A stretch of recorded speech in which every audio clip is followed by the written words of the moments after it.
Hello दोस्तों, मैं रोशन गिरी। आज हम लोग स्पेक्ट्रम का 12वां लेक्चर करेंगे। ठीक है, ऐसे तो ये लगता है 14वां या 15वां लेक्चर होगा। ठीक है, लेकिन वो लेक्चर का जो नंबर है, ठीक है, वो आप मिला लीजिएगा। ठीक है, जिस तरीके से पिछला लेक्चर में हम लोगों ने कवर किया था चौरी चौरा हत्याकांड के बाद नॉन कॉपरेशन मूवमेंट जो है वो कैसे जो है डाउनफॉल में चला गया था। और उधर ऑटोमन साम्राज्य क्या था कि ऑटोमन साम्राज्य में आपका डेमोक्रेसी आ गई थी। ठीक है, जिसके वजह से वहाँ का खलीफा पद जो है भी स्टेबल हो गया था। उसके बाद आपका खिलाफत मूवमेंट भी जो मुस्लिम चला रहे थे इंडिया में, ठीक है, जिसका सहायता लेते हैं गांधी जी। ठीक है, तो खिलाफत मूवमेंट भी डाउनफॉल में चला गया था। तो कुछ वक्त तक, ठीक है, जब चौरी चौरा हत्याकांड होने के बाद गांधी जी जो है वो सारा रिस्पॉन्सिबिलिटी अपने ऊपर ले लेते हैं कि ये जो चौरी चौरा हत्याकांड हुआ है वो सिर्फ वो मेरी वजह से हुआ है। और उसके बाद वो अनशन रखते हैं। ठीक है, उसके बाद गांधी जी को क्या होता है, जेल हो जाता है लगभग 6 सालों के लिए। लेकिन तबीयत खराब होने की वजह से 2 साल में ही, यानी 1922-1924 तक ही वो जेल में रहते हैं। और उसके बाद उनको जेल से रिलीज किया जाता है। ठीक है, उसके बाद जो एक मास मूवमेंट, मतलब एक बहुत बड़ा, जिसमें पूरा का पूरा इंडिया के लोग इन्वॉल्व हो, ऐसा मूवमेंट जो है लगभग 6-7 सालों तक नहीं हुआ था। ठीक है, लगभग हम कह सकते हैं ऐसा नहीं है, पैरेलली जो है वो क्रांतिकारी मूवमेंट कर रहे थे। ठीक है, जैसे जैसे भगत सिंह का बॉम्ब फेंकना, ठीक है, आपका काकोरी हत्याकांड, ठीक है, बहुत सारे ऐसे जो है वो घटनाएं जो क्रांतिकारी लोग हैं वो कर रहे थे। ठीक है, पैरेलली वो भी चल रहा था। लेकिन जो आईएनसी के अकॉर्डिंग, आईएनसी जो ऑर्गेनाइजेशन था, ठीक है, उसके अकॉर्डिंग या फिर गांधी जी के अकॉर्डिंग ऐसा कुछ मूवमेंट जो है वो नहीं चल रहा था। ठीक है, लगभग 6-7 सालों तक क्या था, गैप हो गया था। ठीक है, जिस तरीके से हम कवर करा रहे हैं 1757 से लेकर के 1947 तक, ठीक है, कि कैसे 1680 में आपके महाराज शिवाजी जो है मारे जाते हैं। उसके बाद अंग्रेज यहाँ आता है। ठीक है, उसके बाद आपका कर्नाटक वॉर होना, फिर बैटल ऑफ प्लासी होना, ठीक है, फिर बैटल ऑफ बक्सर होना 1764 में। उसके बाद आपका हर जगह विद्रोह होना। ठीक है, उसके बाद 1857 में पूरा मैसिव क्रांतिकारी होना। क्रांतिकारियों ने मतलब देश को आज़ाद कराने के लिए 1857 में काफ़ी भयानक तरीके से विद्रोह किए थे अंग्रेज़ों का। उसके बाद अंग्रेज लोगों को लगने लगा कि अब जो है रिस्पॉन्सिबल गवर्नमेंट कम से कम जो है देने का टाइम आ गया है। ठीक है, और ऐसा उनको लगने लगा था 1885 के बाद, आईएनसी के बनने के बाद। ठीक है, एक्चुअली में 1857 तक जो है वो कंपनी का शासन था। और 1773 के चार्टर्ड एक्ट, 1773 के रेगुलेटिंग एक्ट से ही आपका क्या रहा था कि धीरे धीरे कंपनी का शासन इंडिया में कमते जा रहा था। और अंग्रेज का शासन, यानी ब्रिटानिया का सरकार, यानी ब्रिटेन का सरकार जो है वो बढ़ते जा रहा था। ठीक है, इसका 1891 में जब पिट्स इंडिया एक्ट आया उसमें दिखा। ठीक है, कुछ जो है रिस्पॉन्सिबल गवर्नमेंट देने की बात होने लगी। ठीक है, फिर 1909 में मार्ले मॉन्टे सुधार हुआ। ठीक है, उसमें कैसे अलग जो है हिंदू और मुस्लिम को अलग सेपरेट इलेक्टोरेट देने की बात कही। तो कहीं ना कहीं रिस्पॉन्सिबिलिटी वाली गवर्नमेंट जो है वो इंडियन लीडर्स को थोड़ा थोड़ा करके मिलने लगा। फिर 1919 में मॉन्टेग्यू चेम्सफोर्ड, जिसको मॉन्टफोर्ड रिफॉर्म भी बोला जाता है, वो देख लीजिएगा, सब वीडियो में है, ठीक है। उसके बाद आपका धीरे धीरे जो है बहुत सारी गतिविधियां जो है हो रही थी, ठीक है। ये सारी लेक्चर जो मैं अभी तक बताया वो सब लेक्चर जो है वो पहले वाले में हो रखा है, ठीक है। वो जा कर के देखिएगा, तभी जा कर के आज का ये लेक्चर समझ में आएगा, ठीक है। और जिस तरीके से मूवमेंट चल रही थी, ठीक है, जैसे आपका जैसे मॉन्टेग्यू चेम्सफोर्ड रिफॉर्म आया, उसके बाद मार्शल लॉ आया, उसके बाद जो है उसके अपोज में आपका जलियांवाला हत्याकांड हो गया, ठीक है। उसके बाद आपका जैसे ही नॉन कॉपरेशन मूवमेंट स्टार्ट करते हैं, गांधी जी और खिलाफत मूवमेंट दोनों मिला करके जब स्टार्ट करते हैं गांधी जी, ठीक है, पूरा इंडिया लेवल का, ठीक है, तो फिर चौरी चौरा हत्याकांड हो जाता है। उसके बाद जो है अंग्रेज को भी लगने लगता है कि कुछ ना कुछ रिस्पॉन्सिबल गवर्नमेंट देना चाहिए, ठीक है। तो जैसे कि ब्रिटेन में एक लिबरल पार्टी थी, ठीक है, और एक कंजर्वेटिव पार्टी थी।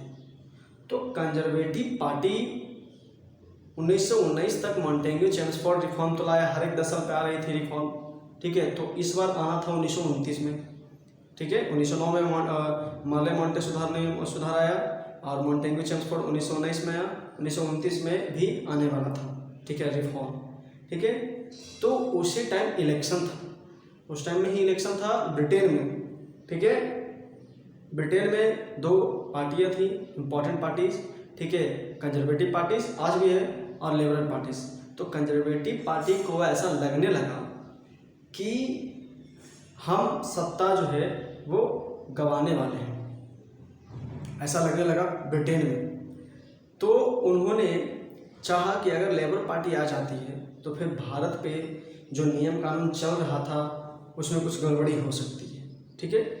तो कमेटी बैठा ब्रिटेन में, ब्रिटेन का पार्लियामेंट में, और जो इम्पोर्टेंट पार्लियामेंटेरियन जो होते हैं, ठीक है, उनको सौंपा गया कि अब हम जो 1929 में लाने वाले थे, ऐसा कंजर्वेटिव पार्टी कर रही थी, क्योंकि कंजर्वेटिव पार्टी को डर लग गया था कि हम शायद इलेक्शन हार जाए, उसके बाद लेबर पार्टी आ जाए और लेबर पार्टी के हाथों में भारत का बागडोर चला जाए, ऐसा उनको कंजर्वेटिव पार्टीज को लग रहा था। इसलिए वो कमेटी बैठा है पार्लियामेंट्री में, और जो इम्पोर्टेंट पार्लियामेंटेरियन थे, ठीक है, उसको सौंपा गया रिफॉर्म के लिए कि हाँ भाई अब कौन सा रिफॉर्म लाना चाहिए, ठीक है।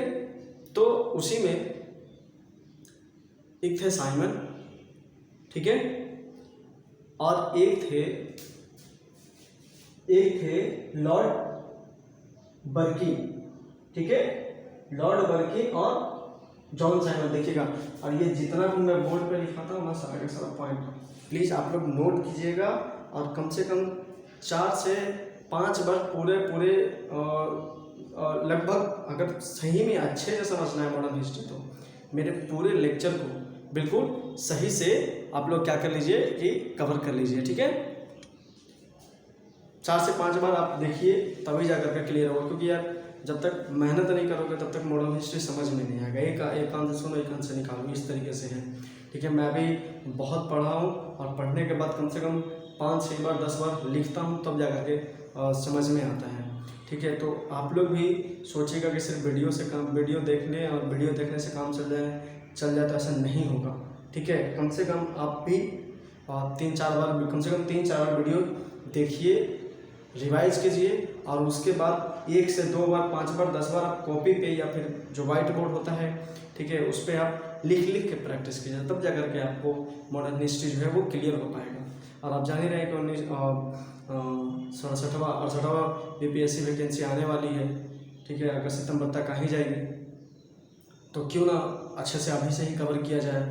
हम NCERT भी कवर करने वाले हैं, ठीक है, अभी ये स्पेक्ट्रम का चल रहा है, ठीक है। हम सिर्फ आपको 1 डे एग्ज़ाम के लिए नहीं, ठीक है, मतलब हम जैसे मेंस के लिए भी एक तरीके से ये कवर हो रहा है, ठीक है, इसलिए प्लीज़ आप लोग सही से पढ़िए और बार बार चीज़ों को रिवीजन कीजिए, तभी जाके समझ में आएगा। ठीक है, तो जिस तरीके से क्या था कि कमेटी बैठा और उस कमेटी में जॉन साइमन अध्यक्ष थे, ठीक है, और लॉर्ड वर्किंग जो है वो सेक्रेटरी ऑफ स्टेट थे। ठीक है, जिस तरीके से आप जानते हैं कि वायसराय जो है वो वायसराय जो है वो क्राउन को जवाब देना पड़ता था कोई भी चीज़ अगर हो रही है तो। ठीक है, लेकिन जो सेक्रेटरी ऑफ स्टेट था, ठीक है, वो उसको जवाब देना पड़ता था पार्लियामेंट्री में। ठीक है ना, जिस तरीके तो हम कह सकते हैं कि एक वायसराय जो है वो प्रेसिडेंट के तौर पे था, ठीक है, अभी के जैसा, और प्राइम मिनिस्टर जो है वो सेक्रेटरी ऑफ स्टेट, और यही दोनों मिलकर के कानून बनाया करते थे। समझ में आ रहा है? ठीक है, इसलिए वायसराय और सेक्रेटरी ऑफ स्टेट में फर्क समझ लो तो बढ़िया है, समझ में आएगा सही से। ठीक है, तो लॉर्ड वर्किंग साइमन कमीशन जो है वो रिफॉर्म लाया। ठीक है, बहुत इंपॉर्टेंट ये रिफॉर्म था। ठीक है, साइमन कमीशन, और इसी के नाम पर, ठीक है ना, ठीक है, जो है लॉर्ड वर्किंग जो है वो साइमन कमीशन बनाया। ठीक है, लेकिन नाम पड़ा जॉन साइमन जो अध्यक्ष थे।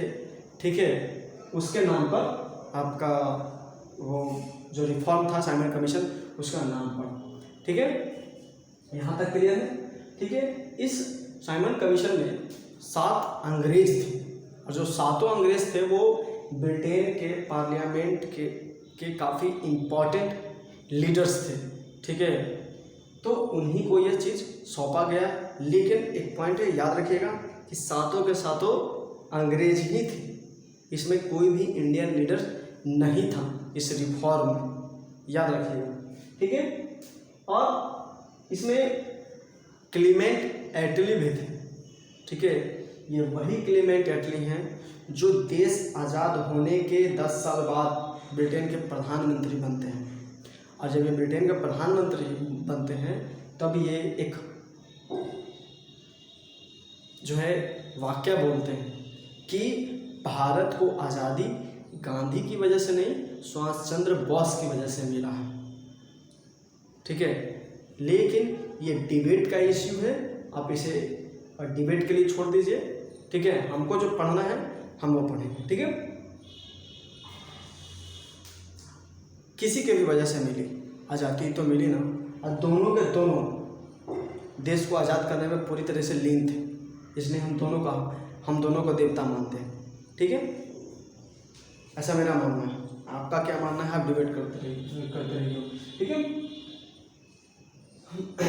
तो क्या हुआ कि 1922 से 1929 तक कोई भी ऐसा बड़ा मूवमेंट जो है वो इंडिया में देखने को नहीं मिल रहा था, लेकिन अब इसके पैरेलली क्रांतिकारी जो है वो चल रहे थे। जैसे 1925 में काकोरी हत्याकांड योजना, बहुत सारे ऐसे चल रहा था। 1923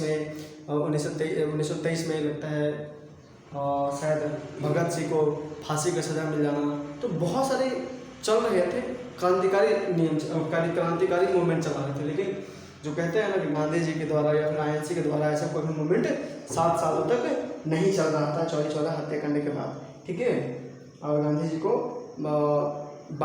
जी को जो है जेल भेज दिए गए 2 साल के लिए। उसके बाद जब आते हैं, ठीक है, उसके बाद भी बहुत सारा जो है वो मूवमेंट नहीं कर पाते हैं। ठीक है, लेकिन हम कह सकते हैं कि एक जो रिफॉर्म आया, ठीक है, साइमन कमीशन का जो रिफॉर्म आया, ये देश के लोगों को फिर से झकझोर करके रख दिया। फिर से लगा कि नहीं, अब बहुत दिन हो गया है, अब फिर से अंग्रेजों का बहुत व्यापक तरीके से विरोध करना पड़ेगा। ऐसा था साइमन कमीशन। उसमें 7 के 7 अंग्रेज थे, और इंडियन लीडर चाह रहे थे कि हमारे को रिस्पॉन्सिबल गवर्नमेंट मिले इंडिया में। ठीक है, डोमिनियन स्टेट रख, लेकिन हमें रिस्पॉन्सिबल गवर्नमेंट चाहिए तो चाहिए। लेकिन 7 जब अंग्रेज थे तो समझ रहे हैं ना, उसमें तो कह सकते हैं कि इंडियन के फेवर में था ही नहीं, ऐसा लगने लगा लोगों को। तो उसके बाद क्या हुआ कि 1927 में 1928 में ये यूके में बनके तैयार हो गया, ठीक है। और जनवरी में बनके तैयार हो गया यूके में यानी यूनाइटेड किंगडम यानी ब्रिटेन में, और फरवरी 1928 में मुंबई में आया, ठीक है। और उस टाइम मद्रास सेशन चल रहा था। आज जैसे ही ये मुंबई में आया, ठीक है, तो मद्रास सेशन में यानी आईएनसी के लीडर्स जो है वो प्लानिंग करके रखे थे पहले से ही कि जैसे ही आता है साइमन कमीशन, भारी विरोध करना है इनको, ठीक है। और हर एक जगह, देश के हर एक कोने कोने में इनका विरोध करना है, ठीक है, क्योंकि इसमें एक भी भारतीय नहीं था, सब के सब अंग्रेज थे, ठीक है। तो ये हुआ, हर जगह विरोध होने लगा। उसी तरीके से 1928 में ये साइमन, अक्टूबर के 1928 में ये साइमन कमीशन जो है वो लाहौर पहुंचा, ठीक है। लाहौर आज का जो पंजाब है, जो इंडिया में है, और पाकिस्तान का जो पंजाब है, ये दोनों मिलाकर के एक बहुत बड़ा पंजाब था पहले, ठीक है। और इसी की मतलब हम कह सकते हैं कि शहर था लाहौर, और काफ़ी जो है वो इम्पोर्टेंट शहर था, ठीक है, काफ़ी बड़ा शहर था। तो वहाँ लाला लाजपत राय जो है वो कमान संभाल रहे थे। साइमन कमीशन गो बैक का जो है वो नारा देते हैं, और साइमन कमीशन का जब नारा दिया जाता है कि साइमन कमीशन गो बैक, अंग्रेज लोग वहाँ चढ़ते हैं, ठीक है, उन्हें बुरा लगता है और वो लाठी चार्ज का जो है वो ऑर्डर दे देते हैं, ठीक है। वहाँ जो उस टाइम जो एसपी थे वो कर्नल स्कॉट थे, और यही कर्नल स्कॉट के इशारे पे जो है वो लाठी चार्ज हुई थी, ठीक है। और आईएनसी के जो लीडर, मानता हूँ कि आईएनसी ऑर्गेनाइजेशन थी बहुत बड़ा, ठीक है, लेकिन अंग्रेजों के सामने उनकी कोई वैल्यू नहीं थी, बहुत कम वैल्यू थी, ठीक है।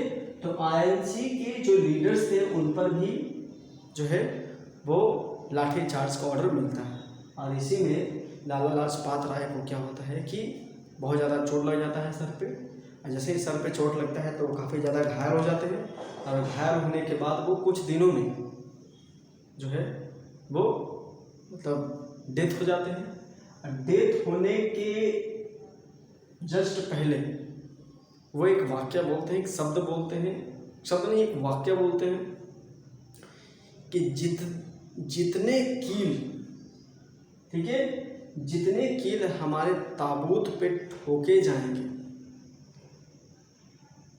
ठीक है, जैसे जैसे कील हमारे ताबूत पे ठोके जाएंगे वैसे वैसे ब्रिटिश का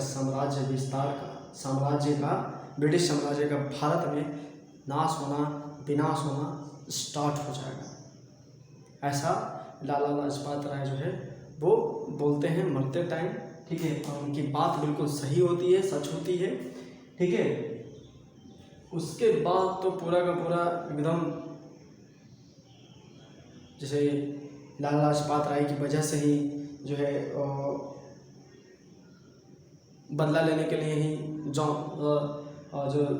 सॉन्डर्स था उसका हत्या आपका भगत सिंह करते हैं 1931 में, फिर उनको डेथ पेनल्टी दी जाती है। सॉरी याद रखना, सॉरी मैं उस टाइम 1930 बोल देता, ठीक है। और खैर हम क्रांतिकारी वाले नियम उसमें देखेंगे, ठीक है, कल के लेक्चर में वो हम बताएंगे, ठीक है। और ये 1930 में ये कमीशन जो है वो पब्लिश हो जाती है। 1930 में साइमन कमीशन जो है वो पब्लिश हो जाती है। जनवरी 1928 में यूके में थी, ठीक है, और फरवरी 1928 में मुंबई पहुंची। अक्टूबर 1928 में वो लाहौर पहुंचा, जहां लाजपत राय थे। वो उन्होंने क्या किया, विरोध किया, और विरोध करने के बाद उन पर चोट लगी, उन्होंने ऐसा शब्द बोला, और फिर पूरे भारत में क्या हुआ कि हर एक कोने से लोग खड़े हो गए और साइमन कमीशन का गो बैक का नारा लगाने लगे, लेकिन इसके बावजूद भी 1930 को कमीशन जो है, साइमन कमीशन जो है पब्लिश हो गया। और इस साइमन कमीशन में था क्या कि अलग अलग इलेक्टोरेट कर देना, यानी मुस्लिम का अलग इलेक्टोरेट होना, पंजाबियों का अलग इलेक्टोरेट होना, हिंदुओं का अलग इलेक्टोरेट होना, इस तरीके से था। और डायरकी, द्वैध शासन, ठीक है, जो चल रही थी उसको ख़त्म कर देना, ठीक है, और एक रिस्पॉन्सिबल गवर्नमेंट भारत को देना, ठीक है। जब इतना आप कर ही रहे थे, आप भारत के बारे में सोच ही रहे थे, तो इंडियन लीडर्स क्यों नहीं थे उसमें, ठीक है, मेरा कहना ही है। कर क्या रहे थे यार, सेपरेट इलेक्टोरेट, आप तो सीधे सीधे देश को बांट रहे हो, ठीक है, था भी नहीं चाहिए, ठीक है। लेकिन यही आगे चल करके एक बेस बनता है। 1935 में एक गवर्नमेंट एक्ट आती है, ठीक है, और 1937 में इलेक्शन हुए इसी के अकॉर्डिंग, ठीक है, इसी के अकॉर्डिंग जो है इलेक्शन होना स्टार्ट होता है, एक बेस बनता है, ठीक है। मेरी बातों को एकदम गौर से सुनिएगा, ठीक है, और वीडियो को पॉज करके जो है ना एक बार पूरे को लिख सॉरी, ठीक है। उसके बाद जो है जब अंग्रेजों का विरोध करने लगे आईएनसी के लोग, इंडियन नेशनल कांग्रेस के लोग, ठीक है, तो इन लोगों ने इन लोग जो है गए अंग्रेजों के पास और बोले, ठीक है, कि अब जो है ना, ठीक है, मतलब जो भी है आपका साइमन कमीशन जो सातों अंग्रेज थे, वो सातों अंग्रेज को लगने लगा क्या कि मतलब इतना भारी तरीके से, इतना भारी भरकम तरीके से विरोध हो रहा था हर जगह, ठीक है, कि उनको डर लगने लगा। और उसके बाद क्या किया गया, बेंच बैठी, मतलब बेंच पे बुलाया गया सबको, ठीक है। इसमें मोतीलाल नेहरू गए, बहुत सारे आईएनसी के लीडर्स गए, ठीक है। अब जब ये सब लीडर्स गए तो डायरेक्ट जो है वो बोलता है क्या, लॉर्ड बर्किन जो है, कि तुम जो ये कानून नहीं अपना रहे हो, ठीक है, क्या तुम में है कि तुम कानून बना सकते हो, ठीक है, क्या तुम में वो पावर है तुम कानून बना सकते हो, ठीक है। तो आता है इन लोगों को कि भाई जब मेरा देश है, मेरी कंट्री है, हम कानून क्यों नहीं बना सकते, क्योंकि लॉर्ड बर्किन जो है एक तरीके से इनको चैलेंज कर दिया था, ठीक है। तो नेहरू ने, मोतीलाल नेहरू भी जो है वो तैयार हो गए, और इस एक जो है वो 6 महीने के अंदर एक नेहरू रिपोर्ट जो है वो तैयार करते हैं। अब जितने भी सारी पार्टियां जो चल रही थी इंडिया में, वो सबको एक बेंच पे बुलाई जाती है, सब मिल करके डिस्कशन होता है, ठीक है। और डिस्कशन होने के बाद क्या होता है कि उस कमेटी का अध्यक्ष मोतीलाल नेहरू बनते हैं, और उसका जो सेक्रेटरी था, ठीक है, वो जवाहरलाल नेहरू, अली इमाम, तेज बहादुर सप्रू, मंगल सिंह, MS अन्य, सुभाष चंद्र बोस और शोएब कुरैशी और GL प्रधान। याद रखिए ये सारे नाम इंपॉर्टेंट है। ये सब मिल करके क्या करते हैं कि 6 महीने के अंदर कानून बना के तैयार कर लेते हैं, ठीक है।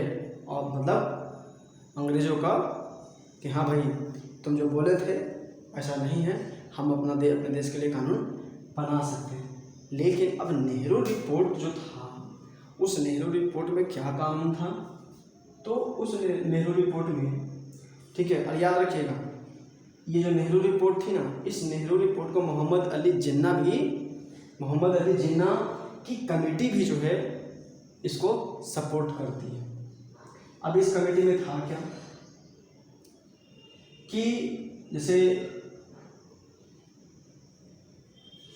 क्या था कि किसी भी कम्युनिटी को सेपरेट इलेक्टोरेट नहीं मिलना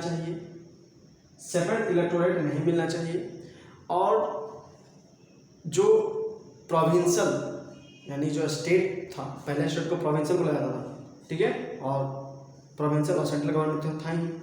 तो प्रोविंशियल का जो पावर और सेंटर का पावर, ठीक है, तो सेंटर का पावर प्रोविंशियल के पावर से ज़्यादा होना चाहिए, ठीक है, जैसा कि आज भी देख रहे हैं। तो समझ रहे हैं एक तरीके से संविधान हम लोग का स्टार्ट होना यहीं से स्टार्ट हो गया है, इसलिए हम साइमन बोल रहे थे, साइमन कमीशन काफ़ी इंपॉर्टेंट है, ठीक है। आज भी है, सेंट्रल का पावर ज़्यादा होता है, ठीक है, ये हो गया। और सेपरेट इलेक्टोरेट की मांग यहाँ नहीं की गई थी। और यहाँ जो है वो क्या था कि जिस तरीके से 1885 से ही INC के जो लोग थे वो बोल रहे थे क्या कि डोमिनियन स्टेट, ठीक है, डोमिनियन स्टेट रहने दीजिए, यानी आप भी राज करिए हम भी राज करते हैं, इंडियन लीडर भी राज करेगा और हमारे ऊपर आप रहिएगा, ऐसा INC का मानना था 1885 से। और वही बेवकूफ़ी जो है यहाँ किया जाता है, ठीक है। यहाँ भी जो है नेहरू रिपोर्ट में था कि डोमिनियन स्टेट की मांग यहाँ फिर से नेहरू रिपोर्ट में किया जाता है। और उसके बाद जो है वह जवाहरलाल नेहरू और सुभाष चंद्र को गुस्सा आता है कि ये क्या, जब इतना सारा हो ही रहा है तो डोमिनियन स्टेट की क्या बात है, ठीक है, हम जब भी लेंगे पूर्ण स्वराज की मांग करेंगे। मतलब जो यंग लीडर्स थे, और यंग लीडर्स मतलब समझते ही हैं काफ़ी ज़्यादा गुस्से वाला, गर्म खून वाले, तो यहाँ पे पूर्ण स्वराज की मांग की जाती है जवाहरलाल नेहरू और सुभाष चंद्र बोस की तरह की वजह से कि ये दोनों मांगते हैं, ठीक है।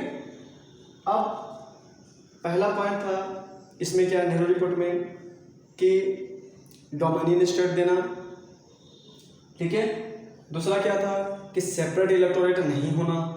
तीसरा क्या था कि जो इलेक्शन होती है उसमें मेन और वुमेन को साथ साथ ले चलें, सारे लोग इलेक्शन में भाग लें, पार्टिसिपेट लें। चौथा पॉइंट था कि आपका एक और पॉइंट क्या था कि किसी भी कमेटी को जो है हम अलग अलग इलेक्टोरेट नहीं देंगे। अब इसी से मोहम्मद अली जिन्ना जो सपोर्ट कर रहे थे नेहरू रिपोर्ट को, जब नेहरू रिपोर्ट आई तो उनको पता चला कि अरे यार इसमें तो सेपरेट इलेक्टोरेट जो था उसको ख़त्म करने की बात हो रही है। तो मोहम्मद अली जिन्ना गुस्सा गए और मोहम्मद अली जिन्ना जो है मांग करते हैं कि नहीं, सेपरेट इलेक्टोरेट होना चाहिए। और पंजाब, कल का पंजाब यानी 1947 का पहले का पंजाब और आज का पंजाब, ठीक है, मतलब एक बहुत बड़ा मुस्लिम मेजोरिटी थी यहाँ, ठीक है। और इधर बंगाल में असम हो गया, पहले बंगाल असम भी बंगाल में था लगभग, ठीक है, उड़ीसा, बिहार, ठीक है। तो ये सब जो है ये बंगाल में भी जो है बांग्लादेश और आज का जो बांग्लादेश है बहुत बड़ा बंगाल था, इसमें मुस्लिम मेजोरिटी थी। तो क्या वो रिजर्व, क्या रिजर्व हो, तो यहाँ जब भी लीडर खड़ा होंगे तो यहाँ से मुस्लिम ही लीडर खड़ा होंगे, ठीक है। और आपका जो पंजाब है वहाँ में मुस्लिम लीडर खड़ा होंगे, यानी रिजर्व करने की बात मोहम्मद अली जिन्ना करने लगे। पहले तो सेपरेट इलेक्टोरेट की बात कर रहे थे और यहाँ पर रिजर्व भी मांगने लगे। और सेंट्रल असेंबली में भी कि सेंट्रल में भी हर एक तीन नेता में से एक नेता मुस्लिम होगा, ऐसा नेहरू जी का भी मोहम्मद अली जिन्ना का मानना था। और मोहम्मद अली जिन्ना का मानना ये भी था कि प्रोविंशियल को ज़्यादा पावर दिया जाए सेंट्रल से, यानी सीधे उल्टा। नेहरू रिपोर्ट जो था उसका सीधे अपोजिट।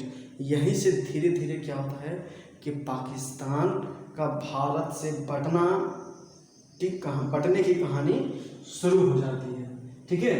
और जिन्ना जो है वो सुप्रीम कोर्ट में हिंदी लैंग्वेज, तेलुगु, तमिल, कन्नड़, बंगाली, मराठी, गुजराती, ठीक है, कि ये सारे लैंग्वेज जो है वो सुप्रीम कोर्ट में हो, ठीक है, इस तरीके से था, ठीक है। लेकिन नेहरू जी ने क्या किया, मना कर दिया। और उसके बाद मोहम्मद अली जिन्ना को फिर गुस्सा आया, ठीक है, इसलिए तो पापी की तरह मरा था मोहम्मद अली जिन्ना, ठीक है, देश को बांटने की मांग कर रहा था, ठीक है। जब मरने लगा था ना तो हॉस्पिटल एम्बुलेंस नहीं मिल रही थी, ठीक है। खैर बायोग्राफी पढ़ाएंगे हम मोहम्मद अली जिन्ना का, ठीक है। अब मार्च 1929 में जो है वो जिन्ना जो है वो 14 पॉइंट की मांग करता है कि ठीक है मैं जो मांग कर रहा हूँ आप नहीं पूरा करो, लेकिन मेरे इस 14 पॉइंट को आप फॉलो करो। ठीक है, तो वो पॉइंट क्या था? ठीक है, और यही 14 पॉइंट जो है वो पाकिस्तान बनने का कारण बना। पहला तो वो क्या चाहता था कि फेडरल हो और प्रोविंसेस को ज़्यादा ताकत मिले, ठीक है, और बंगाल, पंजाब, सिंध में को रिजर्वेशन मिले और हर रीजन को छूट मिले। कहीं ना कहीं ठीक था, ठीक है, हर रीजन को छूट मिले। ठीक है, ऐसा 14 पॉइंट। इस 14 पॉइंट में से कुछ जो इम्पोर्टेंट पॉइंट है ना मैं वही लिखा हूँ। ठीक है, और जो लिखा हूँ ना प्लीज़ आप लोग नोट्स बनाइए और मेरे वीडियोस को बार बार आप देखिए, तब जाकर के आपको सारी चीज़ें समझ में आएगा। उसके बाद लाहौर सेशन होता है दिसंबर 1929 में। उस टाइम आईएनसी के प्रेसिडेंट बनते हैं जवाहरलाल नेहरू। ठीक है, और इसी टाइम नेहरू रिपोर्ट जो है वो पब्लिश हो जाती है। ठीक है, जैसे ही पब्लिश होने वाली होती है, ठीक है, तो गांधी जी को बुलाया जाता है। क्या जब हम ये पब्लिश करेंगे तो अंग्रेज हमारा सपोर्ट करेंगे, अंग्रेज जो है इसको मानेंगे? ठीक है, तो गांधी जी ने बोला कि हाँ क्यों नहीं मानेंगे, अगर नहीं मानेंगे तो हम लोग फिर एक बहुत बड़ा जो है मूवमेंट चलाएंगे जो पहले से भी बड़ा मूवमेंट होगा। ठीक है, और उसके बाद क्या होता है कि अप्रैल 1928 में से पब्लिश किया जाता है। ठीक है, और फिर आगे चल करके इंडिपेंडेंस ऑफ इंडियन लीग बनता है। ठीक है, जिसमें जवाहरलाल नेहरू होते हैं, सुभाष चंद्र बोस सेक्रेटरीट होते हैं। ठीक है, और एस निराला, श्रीनिवास जो है इसका अध्यक्ष रहते हैं। याद रखिएगा Jawaharlal Nehru independence of Indian league का जो है सुभाष चंद्र बोस और जवाहरलाल नेहरू जो है वो सेक्रेटरीट होते हैं और एस निराला और श्रीनिवास जो है वो अध्यक्ष होते हैं। एस निराला और श्रीनिवास